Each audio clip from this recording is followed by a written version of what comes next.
What's up, cheeseheads? Before we get into today's podcast, we wanted to tell you about what Ethan and I have been up to in 2022. Something very exciting. It's a new product that we have launched for employee engagement called the Pool Boys. Tell them what's up.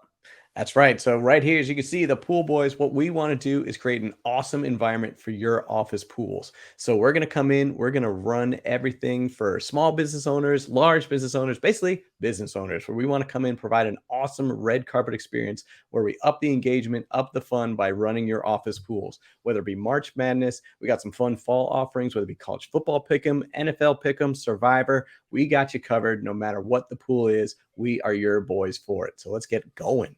That's right. This is an employee engagement play. If you're having any trouble at all with retention or engagement or even internal communication, let the Pool Boys take a look and show you some of the products that we can offer. We shoot customized videos with these handsome fellas, and we send them to your team, and we talk trash about your people. It's so much fun. I got to tell you. We build you up too. Don't worry. It's not just trash, but there is a lot of trash. There is some trash. All right, guys, check us out at www.thepoolboys.net, and we're going to get into the episode now.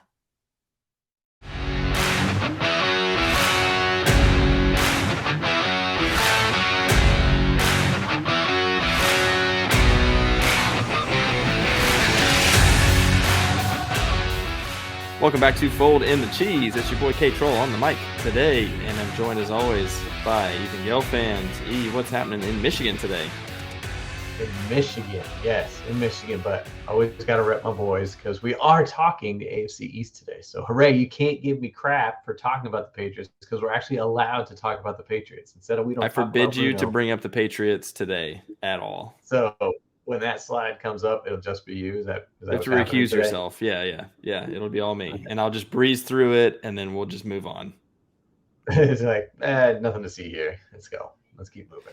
Coincidentally, there's not a whole lot to see there, but there are a few things of importance in the Patriots camp. There are a lot of things going on in Miami. I'm excited to talk about that one. That's basically a totally different team, but we got some good previews today. Gosh. We're also going to have another segment of our new segment on campus coming back today. On campus, man. This time you are back in the hot seat, which I am very excited about. That is not me. But so far, I mean, you've showed your prowess with college resumes and, where they drafted to where they are now. So I don't know if I'm going to stump you this time. I hope. Maybe I'll just start off super hard and then just kind of get a little easier. I'm looking at my squad, who I got for you. I'm like, maybe. Let me see if I can. There's only so many there's only so many that are duplicates here. But speaking of college, I'm repping a college jersey today. I don't have anybody from the AFC East. I have no jerseys from the AFC East. It's one of the only divisions I don't have. I have none. So what I have done instead, this is for a lot of reasons, but I'm repping our beloved Wake Forest Demon Deacons. I've got number 9 here, who, if you recall, was our man Boogie Basham, who's now on the Buffalo Bills. That's one of the reasons I'm wearing this one today. 9, my favorite number. 9 was my number back in the day as well. So I love this jersey, but it also reminds me of Boogie, who had himself a sack fumble during the preseason game this week. Boom! They got returned for a touchdown. So Boogie Basham making waves, making the team. Making so waves. You obviously just name dropped that gives your number in high school, and you sent me something over the weekend about your high school field. And you sent me an image. I'm like, holy crap. So what's going on with the Comets, man? First of all, I didn't realize you were a Comet. You sent me the picture of the new field. I was like, whoa, you're a Comet. We were the Comets. That's right. So we had the crappiest stadium imaginable. And not like every other school didn't have great stadiums either necessarily. But I grew up in South Central Illinois. I couldn't make a funny joke. I was going to say, well, what was Sorrento's field like? But you said all Sorrento's kids came to your high school. Sorrento didn't have a field. Yeah. Sorrento was part of our high school. They couldn't water the grass. So all the schools in South Central Illinois kind of look the same as far as it's farm country. And then you've got this dinky little field with stadium bleachers and all that kind of stuff. So we played on natural grass, obviously. That was all there really was at the time. We had this cinder track that would kick up dust whenever you ran on it. It was just like dust. So you would run on this thing, and number one, your shoes would be totally black when you got done. But number two, dust would fly everywhere. And so there's just always dust in the air. And it was kind of wild. It felt like, I don't know, like we were in Texas or Oklahoma or something. Yeah. Tumbleweeds really random. Going across. Yeah, tumbleweeds. Yeah, there was a shootout every game. No, but it was nothing special at all. When you say shootout, you go like, pew, pew, pew, like yeah, or you thought like, no, I'm gonna shoot you. Not actually either of those. This is a very safe farm, good old Christian farm town. Yes, but you said like Texas, Oklahoma, so I just picture like the old stereotypical Cowboys, like. These were farmers, so replace the Cowboys with farmers, like real farmers, like these people.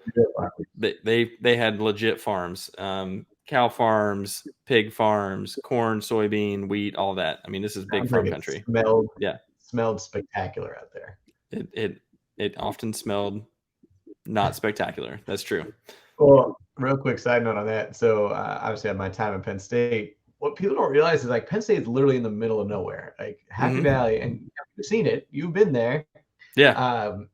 It's smack dab in nowhere. You know, you're 2.5 hours from Pittsburgh, you're 3 hours from Philly, and then you're in State College. And so it's all just like fields and farmland. It's like tons of farm. Like Penn State's a big agricultural school. They got tons of programs for it. And honestly, and you know, my wife, she teaches fitness classes, and a lot of them are early in the morning. And a lot of them are outside, and she would use some of the facilities on Penn State's campus, like big hills and stuff. And we would go out there in the morning, and I kid you not, like 4 out of 7 mornings, you just smell manure, whether it's like, are these the pigs or the cows? I don't know. It just radiates throughout. You're like, holy cat, for bad pun, really didn't mean to do that, but it's just ridiculous. So sorry, when you say when you talk about like farmlands and by your high school, I'm like, yeah, I know that. Dude, it was for real. And we would do during homecoming every year. One of the days would be drive your tractor to school, and so the parking lot would be filled with like tractors, usually like the smaller tractors. But somebody would get funny and bring like a giant combine or something and take up the whole parking lot. Yeah, I wanted to. I was not a farmer, but I always wanted to ride my riding lawnmower over there, and that would be my tractor for. So that's the equivalent of like a Vespa. It's like a little. Pretty much. This is it was a great place. I have a lot of great memories there, but the football field was garbage, and we knew it. And we used to, our locker room was like attached to this bus barn where the buses would park when they weren't driving kids to and fro. This is big cinder block concrete building, and they'd hollowed out half of it and made it a locker room, which was like as old as you can imagine, with like showers and stalls with no doors on them, kind of stuff. Like just, I mean, as dumpy as you can imagine. The visiting team didn't have a locker room. So the visiting team didn't have a locker room at the football stadium. And so they would have to walk down the road to our high school and change in the basketball locker rooms, which were attached to the high school, which is probably like a 1/4-mile walk down the road. How far away is this? And half the time they would change or get ready in the end zone, in their own end zone. And so like behind the end zone, like over there, like putting on their shoulder pads and jerseys and stuff. And we're rolling out of this bus barn. Like it was hilarious to think about. But they have recently kind of, yeah. I mean, but recently they've gotten like a $4 million grant from someone. And I don't know who. I think it's like anonymous to the public right now, at least. It'll get out. It's a small town. And I don't even know. I don't know anyone who has that kind of money. So like, there's only like 1 or 2 people I can even imagine did that if they were from Greenville. But they've decided, like, they've earmarked it for the football facilities, and so the football field has been completely turfed with field turf, and it looks amazing. And the track has been redone with like a full rubber AstroTurf, whatever it is, track, like a real track. And the bus barn is getting dozed, and I'm sad about that because there's a lot of memories there. But it's a completely different animal, and I was just stunned. My parents sent me a picture, and I was just like, "What is this?" So, will there actually be a visitor's locker room?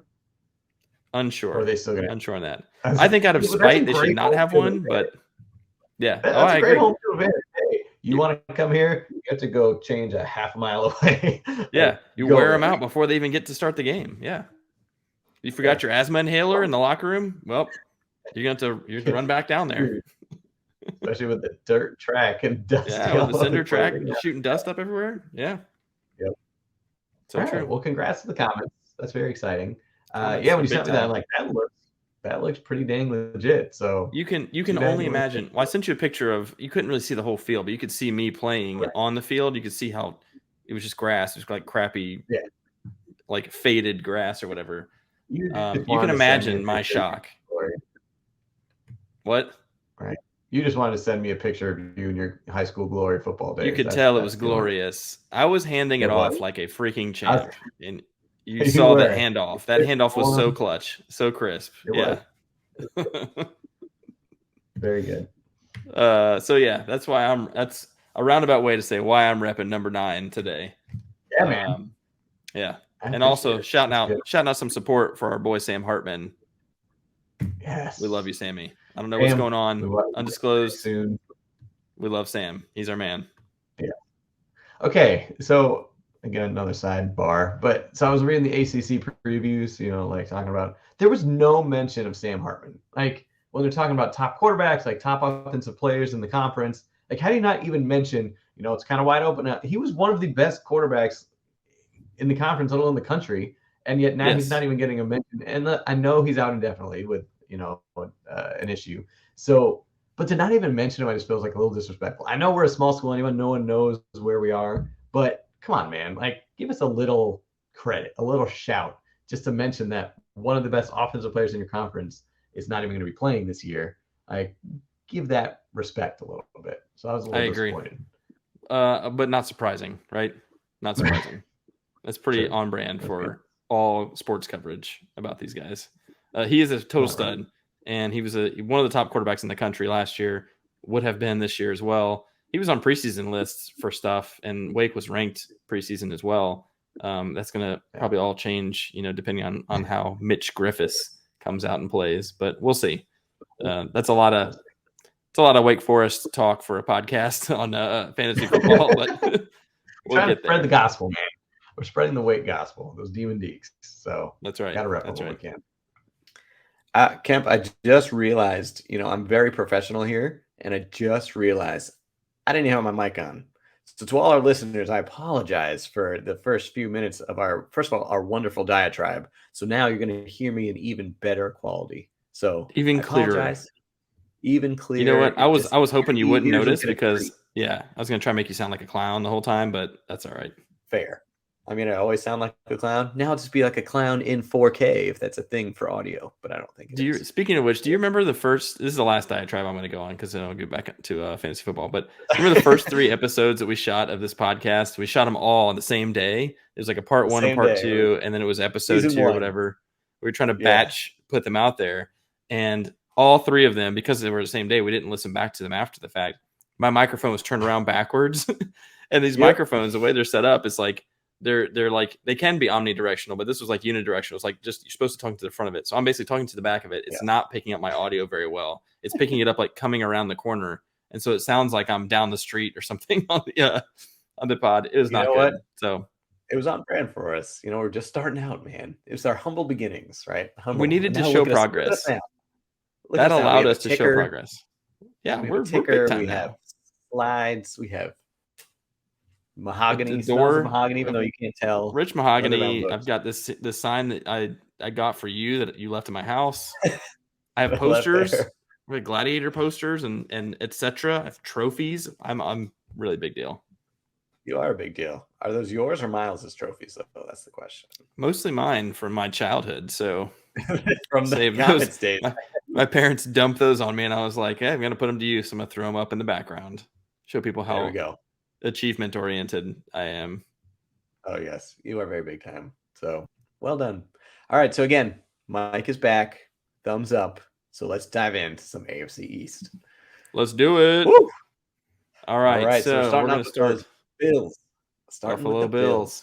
Yep. Yeah. Why don't you go ahead, man? I'll do the next slide. Why don't you go ahead? Oh, Jesus. Okay. Yeah, I see what you did there. All right. Bills 11-6 last year. Obviously made it pretty deep into the playoffs, and that epic playoff game against the Chiefs, which did not go their way, but overtime thriller, 4 touchdowns, Gabe Davis coming out party, whatever you want to call it. Wow. They're going to look a little bit different this year, but mostly the same. And unfortunately, they've just got even more weapons. So Cole Beasley is gone. I don't know if he's going to retire. He's like 32, I think.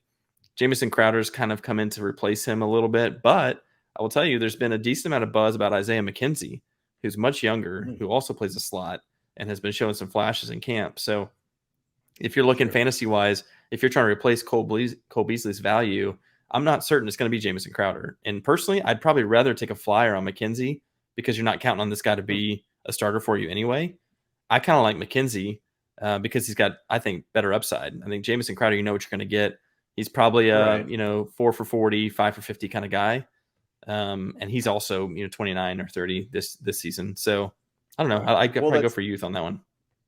I mean, that's once again a crowded wide receiver room because you got obviously Stephon Diggs, and then you got Gabe Davis, and so I mean you're looking at Crowder as being your 3, and then McKenzie being 3B or 4. It'll be interesting. And honestly, I like the OJ Howard pickup. I know they already have Dawson Knox, but I feel like obviously more offenses are kind of moving towards that double tight end set. Coined by my Patriots, with great Aaron Hernandez, Rob Gronkowski days. Yeah. Oh God. Do not mention. Right. We do not talk about Aaron. But no, I think the OJ Howard was a sneaky signing. I think that's just a solid pickup for them. It's a big body that they can look for in the red zone. I mean, Stephon Diggs is not the biggest guy, but we've got OJ Howard in there. Gabe Davis has solid size. Jamison Crowder's not too small. And then Dawson Knox was kind of an undersized, tight end. So I think that's going to be a nice 1-2 punch for them. They're just kind of smooth pickups for them. They're not flashy by any means, but it's just kind of filling small little gaps here and there and just slight upgrades to an already potent offense. And then obviously you have here little Dalvin Cook, which honestly, I know his name is carrying some weight. It seems like everyone is so high on this guy, and I'm not sure why. He's still going to be playing behind Devin Singletary and Zach Moss. Yeah, Zach Moss is probably the failed experiment, I would guess, out of this backfield. I think he's probably going to be the one who loses work to James Cook. I think Singletary showed enough during the playoff run and the end of the season that they're going to give him the first opportunity to be the bell cow. He's not a huge back either, so they're probably not going to have like a true 3-down back. Dalvin's little brother James here is smaller, and so I think he looks like he's going to be a 3rd-down guy. He's going to be a receiving back. I think it's just, hey, it's Dalvin Cook's brother. Like, off chance we get another Dalvin Cook, like we're gonna jump all over it. And I think that's probably why you super see injury prone is disappointing to Ethan's team every time. Is that what you should draft James Cook and see how it goes for you. I should. Why don't you just get them both? 2 for 1. 2 for 1. I'm interested to see what he does because there's a lot of buzz about him. And to your point, like I think Singletary is good. He's not elite. And so there's an opportunity for Cook to come in here and take this job. I don't know that happens. Right. And in fact, I think Singletary is being way undervalued because people are buzzing about James Cook. So, and you get Singletary like pretty late. I got him in the 8th round of a best ball draft, a 12-team best ball draft. That's super late for the presumed starter. So I have a love-hate relationship with Devin Singletary because I picked him last year. I picked him up last year, and I had. Again, my expectations were not sky high, but I drafted him relatively high. I think it was like this either 5th or 6th round, just because I had waited on running backs a little bit because I had, I took Dalvin first, but then I had wide receivers. And so what was just so frustrating is that then you never knew between him and Moss who was going to be getting the workload. And, but coming into the season, it was going to be Singletary and, Moss would spell him a little bit, maybe on 3rd downs. But then just as the season was going on, it was back and forth. You didn't know what was happening. And then they threw in like Matt Breida, like all that kind of stuff. So it was super frustrating. So then I got rid of him. I think I either dropped him or I traded him. And then honestly, the last 6 games of the season, he was spectacular. They finally said, you know what? Let's just give it to Devin and let him run the show. And he pulled a Rashad Penny. It's like, oh, end of the year, I'll show you what I can do. Not that I've done it any other time during the season, but I'll do it now. So again, love-hate that I appreciate what he can do, but hate in the sense that he never did it when I had him. You don't trust it. You don't trust the team to trust him, I guess is what it is. Like you think he's a good back. It's just you don't know that they're going to give him the opportunities. And I get that. And I actually would argue with you, and I don't remember as well, maybe because you drafted him, you might remember better, but I actually thought last year we weren't sure if it was going to be Zach Moss or Singletary going into the season. I thought it was a legit debate, and so I kind of stayed away, and it turned out to be a real back and forth until the second half of the season. To your point, but maybe not. Maybe you're right that it was supposed to be Singletary, and then Moss kind of came in and spoiled a little bit. Well, yeah, I think Singletary's a decent back. Yeah, Singletary's a decent back, and I don't know. So, but now again, with all this James Cook talk, it's just kind of once again like, well, is Devin going to be the guy? So, I'm staying away from him this year. I think he's a value late in the draft. I will say that again because this is sort of like very similar to Rashad Penny in the sense that you have to win every week. And so if he's the starter for 6 weeks and then James Cook slowly starts taking away carries from him, fine. I'll have the starter on this offense for 6 weeks. I'm good with that.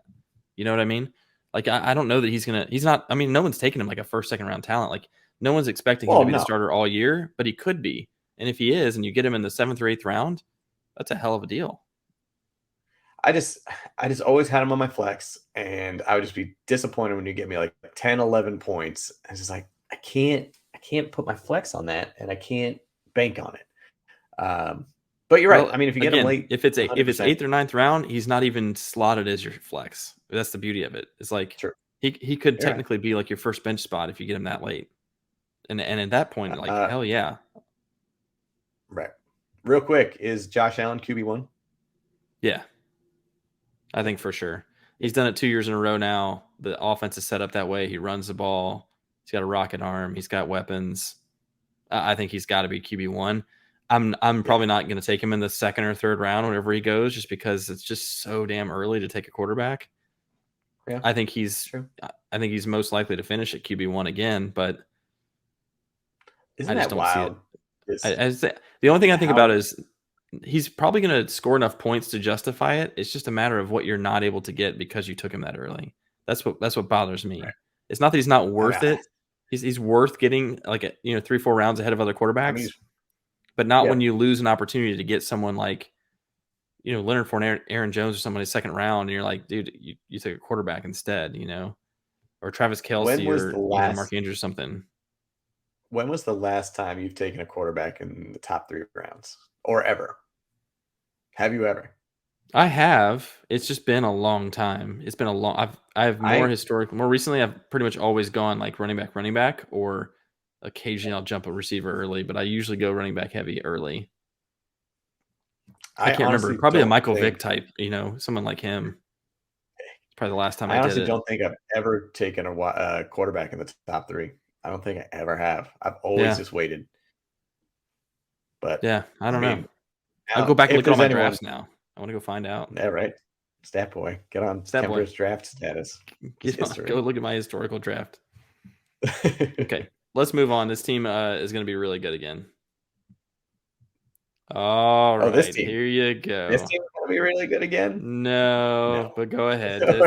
I'm just going to clear the floor and just let you go to town and drop all the knowledge on all the stuff. No. This is a pure conversation, and I'm truly not going to show my bias towards them because honestly, I mean, they made some solid additions. I like the Devontae Parker pickup, getting him at a great value because the Dolphins just said, we don't need you anymore. Let's just see what we can get for you. We drafted Tyquan Thornton, and at the time in the draft, everyone's like, what the heck are you doing? This guy could have been drafted a couple rounds later, or like you could have gotten him much later. So, it seemed like in the draft, the Patriots were reaching, especially with Cole Strange. Obviously not a fantasy implication, but indirectly he is. So a lot of head scratching going on with the Patriots. And then obviously we drafted some running backs in the 4th and the 6th when we're already have a massive running back room. So again, you always scratch their head whenever the Patriots are involved in the draft. Heck, sometimes we don't even have a draft pick because we get fined and penalized and stuff for that. So that's fun times. Or we'll just always trade back, which is great. Like what was the safety from Washington? Everyone was so high on this year. I'm blanking. Or was it Notre Dame? Anyway, we were perfect line to get him. Notre Dame, what do we do? Trade him back. Like, great. Great. We picked up a 7th round pick. Super. Yeah. So anyway, honestly, the James White retiring is, I think, a big thing for a couple reasons. He was always just such a solid, reliable dude. 3rd down back and one of the best receiving backs in the past 10 years. And also just like the locker room presence. So that's going to be hard for them. Obviously he was hurt in the beginning of last year that I believe it was a hip. and he just couldn't come back. Dude was a beast, and we will greatly miss him. But overall, I mean, we didn't get that much better. It's not like we lost that much, but we're just kind of there again. You really hope that Mac Jones is going to make a big jump, but coming out of camp, it just sounds like the entire offense is struggling. So that's not what you want to hear. So they're trying to gel together some new parts. Right, there are a lot of new parts with Devontae and Tyquan, and Mac Mac is a lot leaner. He's a lot leaner this year, man. He lost some of that baby fat. Finally, did he hit puberty? Is that what happened? The best picture was after he won that national championship with shirtless and smoking a cigar. It's like, oh my god. Oh my gosh! How is this man national? How's this man a freaking quarterback? Right. So anyway, so he's coming into camp a lot in much better shape. But again, I'm just a little nervous, just because honestly, Mac did a lot better last year than I thought he would, and so I'm nervous for a little bit of a slide. He will have to throw more than 3 times next time we play Buffalo, so you hope to see that better. One thing I do want to mention, like 40-mile-an-hour winds, he won't. That was insane. How many times did Josh Allen throw it? I'd say at least like 12 or 13. Yeah, it was in the teens for sure. It was in the teens. One thing I've been noticing early on is Damien Harris, and that he is not getting a lot of love. A lot of the rankings I've seen him at is like 29, 30, like late 20s, early 30s in terms of running back rankings. And I just like to point out, he was running back 14 last year. And that was with some injuries, battling Ramondre a couple games. He was running back 14 and had the second most rushing TDs. He had 15. So I don't know why people are so low down on him. Like, I know it's the Patriots, and I know you never know who you're going to get when it comes to running back. You'll look at Bill weird in practice, and you're out for 6 weeks. So true. But I don't know. I just think Damien Harris is getting ranked way too low, and I just think he deserves a little more love. Don't get me wrong. I like Ramondre Stevenson. He's getting ranked pretty high. I think in one rankings, I saw Damien Harris is 29 and Stevenson at 32, which is interesting. I mean, that just tells you they don't know who's gonna emerge, right. Which is, to your point, it's kind of crazy because it seemed like Harris was the first and second down guy pretty consistently, and definitely the goal line back. Stevenson had the flashes though, and that's what people are latching onto. I don't know if that's fair, because I don't know that Belichick cares about that, honestly. I think the only thing he cares about is hang on to the ball. Yeah, but if you fumble, you're out for life. Yeah. So anyway, just look out for Damien Harris. I think you're going to be able to get him cheap just because everyone is so low on him.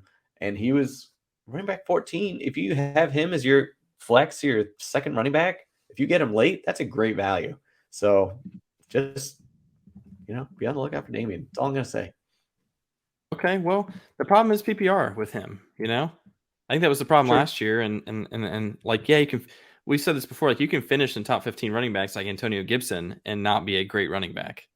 And some of that's just consistency. It's just like you showed up every week. Some of that's touchdowns, which you can't always predict, but I think, for a running back, a little bit more predictable. But I don't know. I like Damien Harris just fine.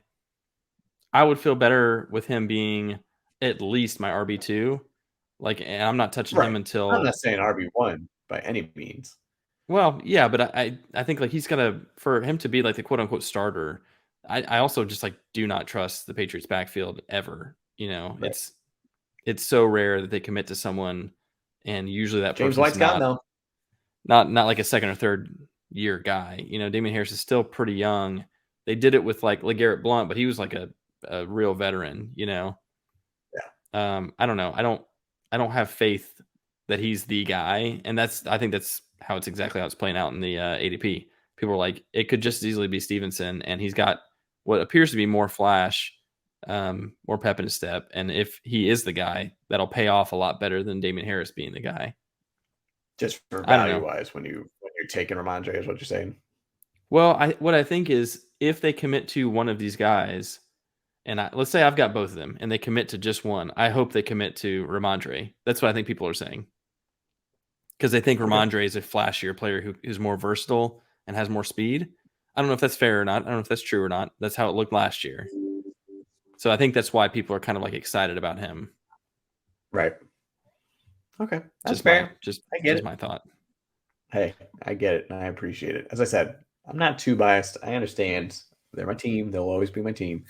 But I'm also realistic with them. And does that mean I'm going to take Damian Harris? Probably not, unless it's late. If he's around late, great value. But am I reaching for him? No, not at all. You're going to reach for him because he's a Patriot. Let's go. 3rd round pick, Damian Harris. Let's go. Damian Harris. First pick of the 3rd round. Done. All right. Moving on. Lock it up.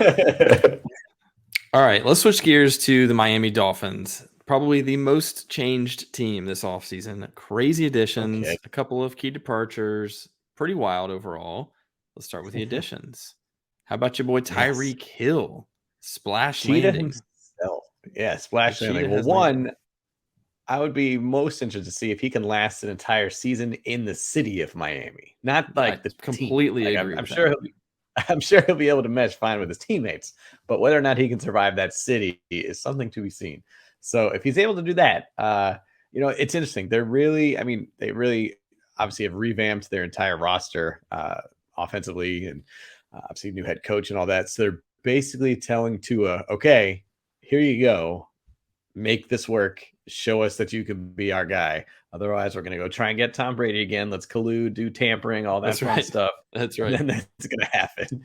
He'll be a part team owner and a player. Anyway, so that's right. No, I mean, giving him Cheetah, giving him Chase Edmonds. I mean, your boy Mostert. They're really just Sonny Michel. Way too many running backs now, but it is just. I still have the gas can, the gas man. Right, my boy from last year. Still there. Old gas can. So yeah, it's crazy what they did just with all the additions. Tyreek obviously being the biggest splash of the offseason with that trade. So I don't know. Obviously you lose Devontae Parker, but I think there's a little bit of an upgrade with the Cheetah, so that helps. But it's Tua's show. It's Tua's time to show he can do it.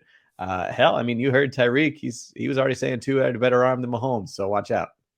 More accurate, he said. More accurate than Mahomes. Not a better arm, but yes, more accurate, which is huge. And honestly, Tyreek, although he has absolutely burned people deep over the years, they started bracketing coverage on him a long time ago. And so most of his damage is done crossing over the middle and catch and run. Yeah.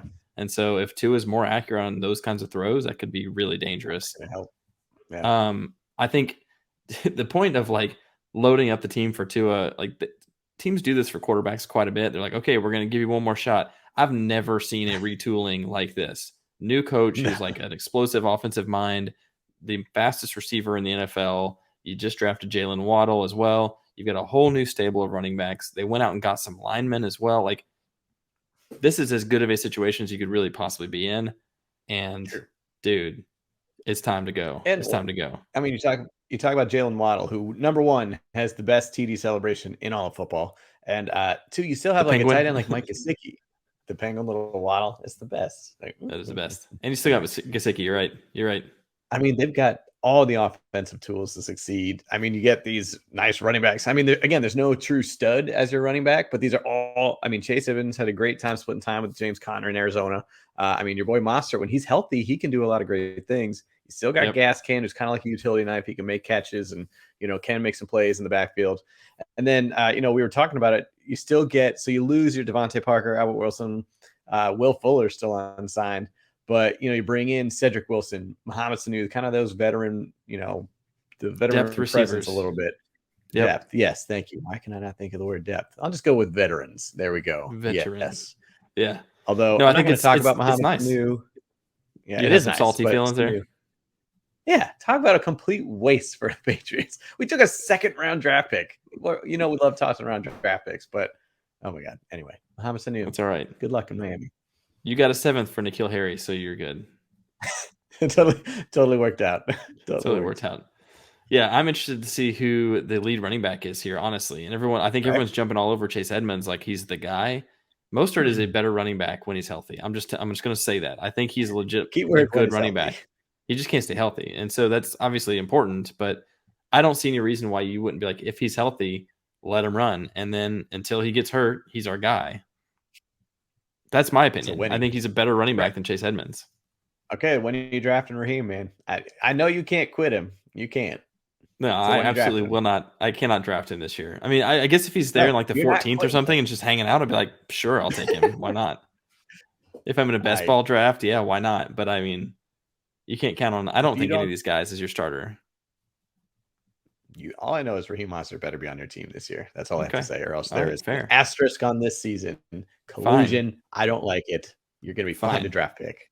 What do you think about? So the big question everyone's asking is like, what's going to happen to Waddle with Tyreek here? Because Waddle was, I think, after having like a explosive rookie year, everyone's thinking second year receiver, he's going to be in the top 5 conversation with Jamar and Jefferson, those guys. Like, what do you think now?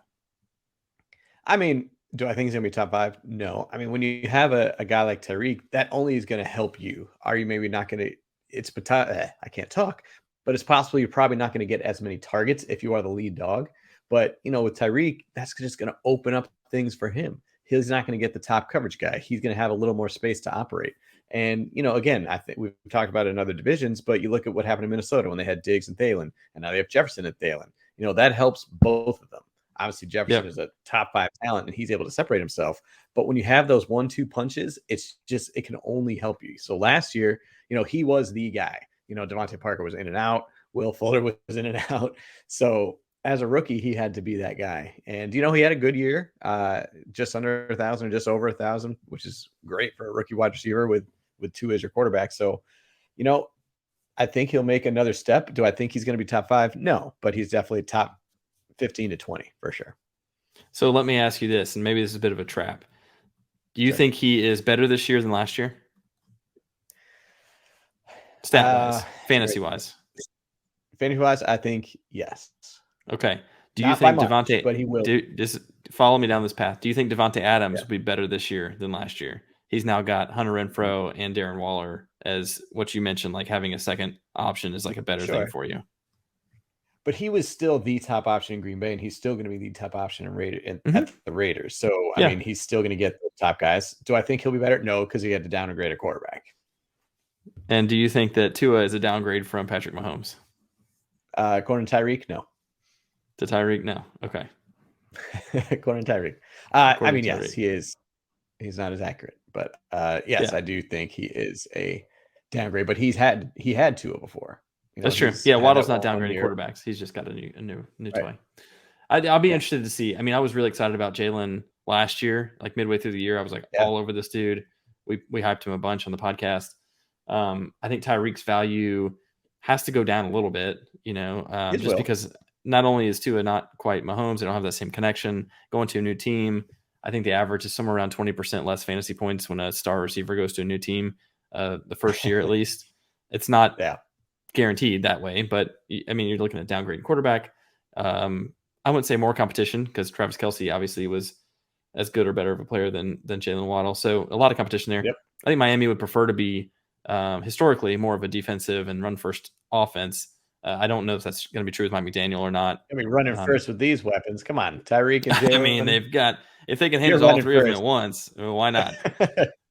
Now, McDaniel comes from San Francisco, which was a run-first offense. And so I don't know what his individual play calling is going to be like, but I'd love to see him just open it up and see, to your point, I'd love to see what Tua can really, really do. Can you really do it? Because I've always been a little bit of a doubter on him. And I even thought in college, I was kind of like, the guy's good and he's like crisp and accurate and all that, but like not flashy. He doesn't have that like huge play potential in my eyes. He didn't totally wow me. I think he was like really solid.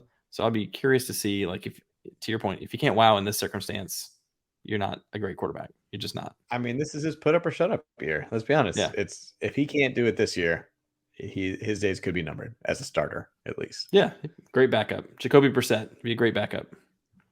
Could be his future starter. Let's move on to the Jets.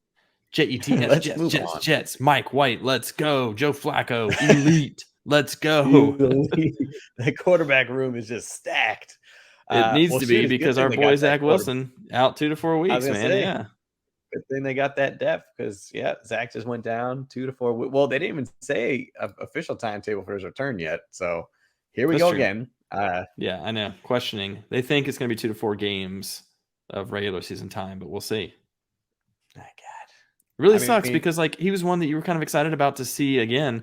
Second year, talk about adding weapons, like they add Breece Hall, they add Garrett Wilson, they bring in a couple of tight ends.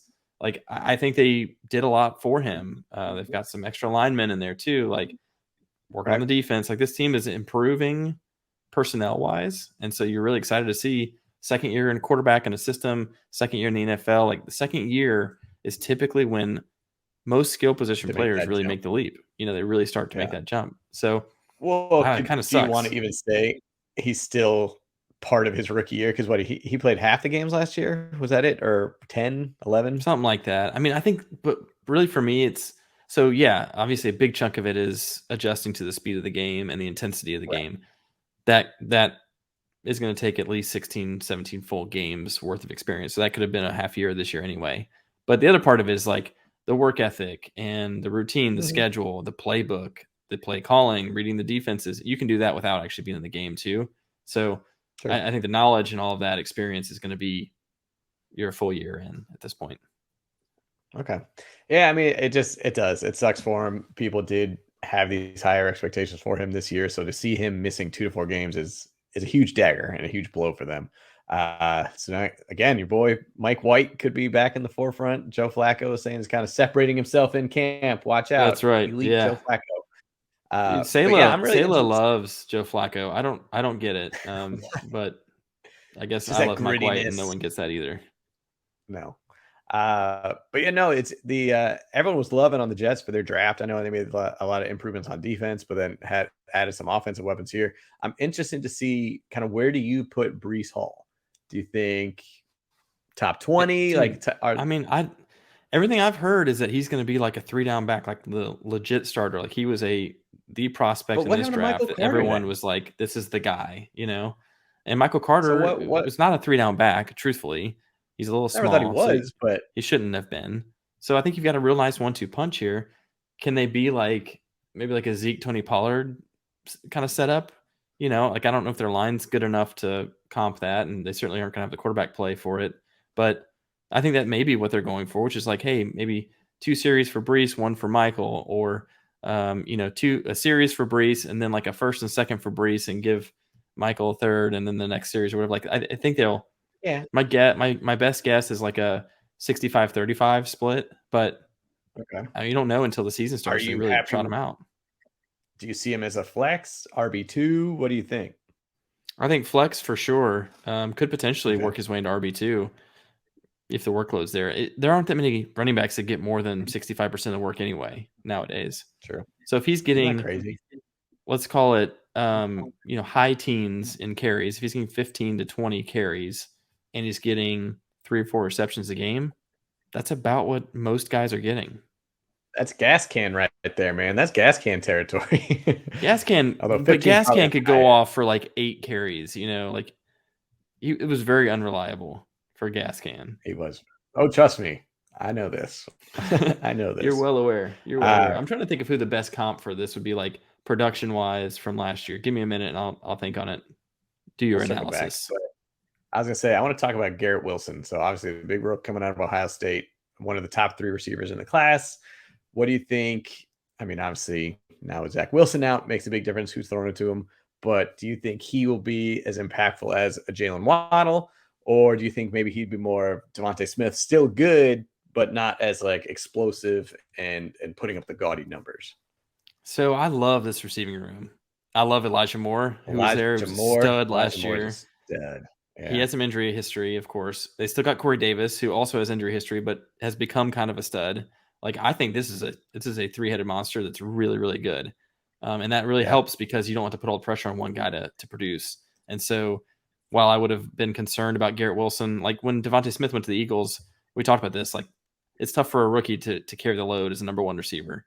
Mm-hmm. So, but for Wilson, he may be their number 1, he may be their X, but he's also got 2 really proven, really good receivers next to him that will take coverage away. And that's going to be important. So I think, again, we don't know what the quarterback play is going to look like and if they're going to be able to support 3 different receivers. And of course, these tight ends are going to get a little bit too. But yeah, I think Garrett Wilson's a real deal. I think everyone does. And if there's enough balls being thrown out there, he could have himself a really nice year. I don't know how to rank him, because I was so high on Elijah Moore at the end of the year after what he did. It was a little bit heartbreaking to see Garrett Wilson go here because you're kind of like, dang, I wanted to see what Elijah Moore could do in year 2. Yeah, I want to see him in year 2. But I don't know, maybe it helps more, to your point, spreading the coverage out. Maybe it helps both these guys. Okay, that's fair. Of course, they bring in these 2 tight ends. I like how CJ Uzomah was like the big off-season signing for them. Obviously, they made big splash in the draft, but it's like we got CJ Uzomah, Super Bowl runner-up. Yeah, yeah. He was one of those guys last year with the Bengals who was like, there were like 3 or 4 games where he had 2 touchdowns. I think like he just went off a couple of games and then had absolutely nothing the rest of the year. Yeah. Kind of wild. He got like $8 million a year, dude. Is that insane money? Like, I don't know if that's crazy for a tight end or not, but that seems super high. So I was reading an article showing like the highest paid player at each position. And first of all, what was crazy is running back was the second lowest. And that's including, that's including all the guards, the centers, defensive tackles, linebacker, like running back, second lowest. Not including totally devalued. Totally devalued the running back. Yeah. Just crazy. But obviously then tight ends were kind of on the lower end. But $8 million a year, like you take that. If you're a tight end, that's good cash, man. For like a not top 10 tight end, That's pretty wild. Shout out to Tyler Conklin, Central Michigan alum. Fire up Chips. Let's go, Chips. He just exploded last year because he'd done nothing in his first 4 years, but then boom, big year with the Vikes. So he got his payday too. That's right. So I think this is like Uzomah's the number one, obviously, and Conklin's just insurance for him. But Uzomah's got injury history too, and so I think it's a really smart signing for them. It was. I mean, everyone was in love with the Jets offseason draft, signings, all that stuff. So now see whether they can put it together. Obviously, losing Zach Wilson's going to hurt, but they've got the pieces, so it'll be interesting to see. Again, here comes some Patriots talk, but a lot of people are saying, which roster would you rather have, the current Patriots or the current Jets? A lot of people are taking the Jets just because of what they had to add. And, I can't necessarily fully disagree. They have some great pieces. They really do. Dude, as far as their offense goes, 100% the Jets. Defense, I don't know. I mean, Sauce Gardner, it's going to be a stud, and that's such a great name that I'm all in on him. I don't know about the rest of the defense compared to the Patriots. I think the Patriots always get the most out of their defensive players because of Belichick's background, but I probably if I'm playing defenses in fantasy, I'm going to draft the Patriots over the Jets. I think they're always a good play, but I don't know. I like the skill players. Of course, I'd rather have Mac Jones and Zach Wilson, but true. We'll see. We'll see what happens there. Although we didn't ever get a chance. We didn't get a chance to talk about Zach Wilson because we weren't shooting a podcast when all the news came out that he is a mother effer. Literally. He is Finch. He's getting after Stifler's mom. Dude, where were the Finch memes? I was looking for the Finch memes whenever that all went down. Right? There's a lot of good stuff out there. Call him Finch from here on out. We'll just call him Finch. He's no longer Zach Wilson. He's just Finch. Or Finch Wilson. Deal. That's kind of a fun name. Finch Wilson. That's fair. I like Finch Wilson a lot better. So from here on out, Zach Wilson, Finch Wilson. All right, we'll stick with that. Good. Yeah. Why don't you hit me up with some on campus? Yeah, so that'll do it for the AFC East. And now it is time for some on campus. Okay. On campus. On campus. Okay. Put my thinking cap on here. So there we go. So just a reminder, I'm going to be giving you the skill position players on offense. I'm going to give you where they went to school. And then you have to tell me what team they are. Okay. So I'm going to jump around a little bit. I'm going to save quarterback to the end just because typically that's kind of the giveaway. All right. So, and I'm not going to say like wide receiver 1, running back 1. It's just going to be a hodgepodge. Just running back. Okay. Wide receiver. All right. Okay. You give me some backups. Okay, fair. Well, I mean, like they're starters. 4th-string running back, Alcorn State.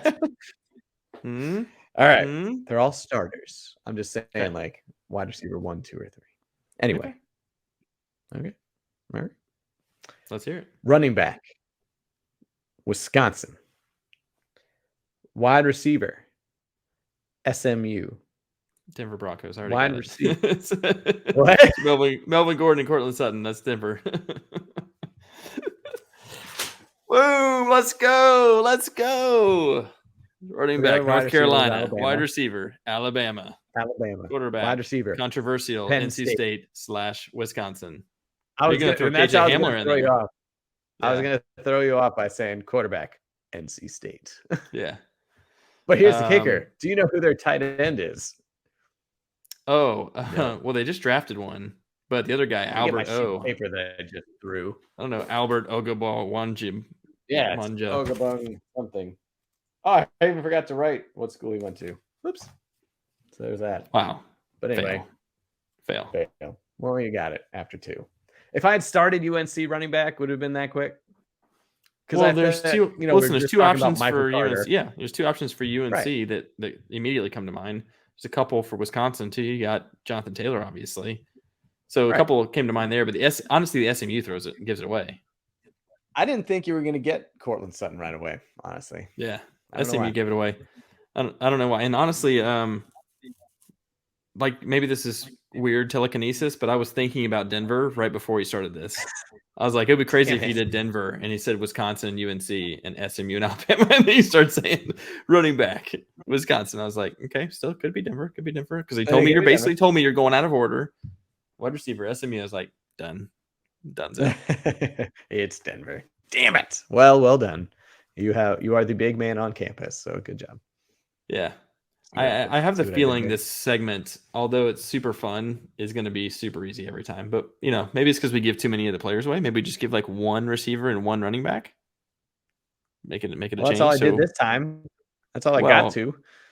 Listen, I'm just that good, so I can't. There's probably no segment. I probably shouldn't do this segment. I should only give it to you, I guess. Ever. We should just get people to call in and then just do on campus with them. That's a good point. Speaking of call-ins, we actually had a listener question. I'm going to get to this real quick before we shut down. Yes, let us hear. This comes. This actually was a call-in at one point. This is our boy Ricky. He's got a fan question for Folding the Cheese. Ricky says, and I quote, I'll try and do a Ricky voice. Is it just me, or is Debo not getting as much respect on his name this year, despite going off last year? Think he had the 2nd most points of any wideout. Is he just sad all the time? Love you guys. Thanks. He's really not sad. He's a great guy. He's happy. Lives a great life. He's got all his ducks in a row. He's crushing life. I mean, that's great. You just made him sound sad. He's not sad. Sorry, Ricky, you're not sad. Ricky's not sad. He's a happy man. Good. Glad to hear that. He's got kind of like a deep voice. It's like kind of and I'm not gonna say it's monotone, but it's got a little bit of that. Like it's just got a very distinct tone. That's all. Okay. But anyway, let's talk about Debo. Let us talk about Debo. But we already did our NFC West. So sorry. We did. Debo. We did. Well, I just got the question. So. I know. I said we already did it. But no, I think you're right. I think kind of Debo is kind of being the forgotten wide receiver because, you're hearing obviously Devontae Adams, Justin Jefferson, Jamar Chase. I mean, you're hearing these guys and Debo's for whatever reason not being in that conversation. I don't know if it's, can he do it again? Obviously he was holding out the entire summer. So that was also kind of a reason why people weren't necessarily thinking about him. Just, he hasn't been signed. Is he holding out? He's asking for trade requests. Like you thought the holdout was like, you thought the holdout was like, I don't want to run the ball, Right. So that's the other thing is like, you thought if he's holding out because they don't want to run the ball, then that's going to take a lot of his value down. Right. So I mean, honestly, that was probably a little bit that he was a little bit on the back burner, that you weren't necessarily thinking of him in the forefront. Honestly, I thought that played a part in it. But you're right. He is getting a little disrespect in that sense that maybe people don't think he can do it again. It's basically like prove me twice before we'll put my faith in you kind of thing. Yeah. The names that he's being compared to, I think, are guys who've done it more than once. And so that's definitely part of it. I'm going to share with you real quick the ADP across different sites because this is kind of interesting. On Yahoo, his ADP is right around 20, which is fine, whatever. What wide receiver is that? 4 or 5. He's behind CeeDee Lamb. And then the big names like Devontae, Stephon, Jamar, Justin, and Cooper. So he's like 7, I guess. On ESPN, his ADP is 13. Ooh. Okay. Which makes him, it's still wide receiver 6, but he's ahead of Stephon Diggs, actually, which I thought was interesting, and ahead of CD. On Sleeper, his ADP is 22. And he's behind in that one, all those names I mentioned before, but also Tyreek jumps in front of him there. So I think it's a lot of different things, right? I think you're dead on with the contract stuff has gotten in people's heads a little bit. Like, is he not going to run the ball as much as he did last year? That seemed really unique. And like anytime a trend in the NFL takes off like that, defenses have all offseason to try and figure it out. Right. Usually it doesn't work more than 1 or 2 seasons. So you got to wonder, like, is he not going to run the ball as much? Truthfully, I almost didn't want him running the ball. Like, I got irritated at times when he'd have like 8 carries for 32 yards. And I'm like, why couldn't that be 8 catches for 32 yards? He does PPR. Like, I want this. Granted, he was so damn good and he scored a rushing touchdown in so many games that I wasn't that worried about it. But I mean, there were some games when he ran the ball 8 or 9 times and he only caught 1 pass or 2 passes. And that got a little bit irritating. I'd love to see him more involved in the passing game. Now, so you think about all of that, and you think about, like, is that trend going to continue or not? He is a freak. He is unstoppable, all those things. Then you got to think about, okay, we got Trey Lance. So it's a new quarterback situation. I was just about to say that. Probably isn't going to be worse than it was last year. And it wasn't bad last year. It was just fine. Jimmy G, solid, middle-of-the-road quarterback. I think Trey Lance will be solid as well, with a chance to be exceptional. I think Trey Lance is going to be at least solid. And there's a chance he's like a total stud. And if he is, then it's going to help Debo, obviously. Trey Lance is going to run the ball. He's going to run the ball more, which takes away some of the carries from Debo, definitely takes away some of the goal line opportunities from someone like Debo. So there's a lot that I think people are just trying to take all this information and mash it all together and be like, so what does that mean for Debo? I think ultimately you count on the talent with him and you just say, if he can get the ball in his hands, running or pass or receiving, I don't care. Just give the guy the ball and he's going to make something happen. And so I feel pretty safe with him. But in a full PPR, I'm probably more like the Sleeper and Yahoo folks than the ESPN folks who have him like way high. So in the 20-ish range. Yeah, I'd be more comfortable in that range with him, like end of the second round, maybe middle end of the second round. Now, of course, he could produce another top 5. I don't know, but why don't you just draft him when you got him last year, 10th round? Just wait for him there. I would love to take him in the 9-10 turn. In fact, why don't you enforce that in our draft? Just get in the chat room and just say, hey, guys, leave Debo until the 8th or 9th for Kemp. He's going to grab him. Can you do that for me? He'll take Mostert in the second round, but just leave Debo until the end. That's actually fair. Would you, if you could have a deal where you could get Mostert in the second, but you would also be able to get Debo in the 8th, would you take that deal? So you're basically saying you take Debo in the second, though. You are, but the question is Mostert going to go before or after the 8th? That's the question, basically. Because Debo's going in the second. Debo's going in the second. Is Mostert going to the 8th, or is that a wasted pick? That's the real question. That's the real question. All right, new poll. Would you take Raheem Mostert in the 8th? That's basically the only question you're asking. Yeah. Okay, good. Well, now we know. Ricky, appreciate the question, brother.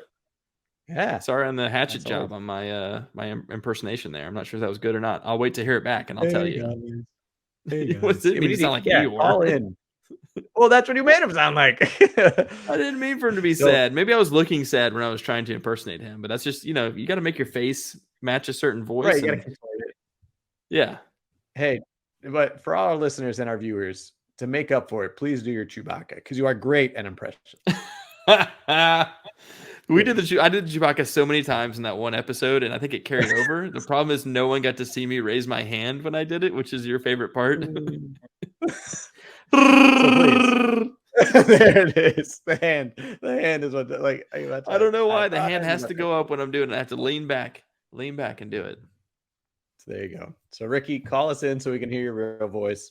And Kemper is actually very good at impressions. So I hope he just butchered the Ricky one, but he is very good at impressions. I didn't practice this one at all, so we'll see. We'll see. But hey, so that's going to do it for AFC East recap, preview, as you would say. So we got one more division left, Kemp. We got one more. And say the best for last, right? Best for last, quarterback galore. AFC West coming up next episode. It's going to be a doozy. Kemper once again crushed him on campus. Maybe have to make some tweaks. Maybe do the fourth string center. See if I can stump him then. But yeah, until next time, man. Keep on folding. Fold it.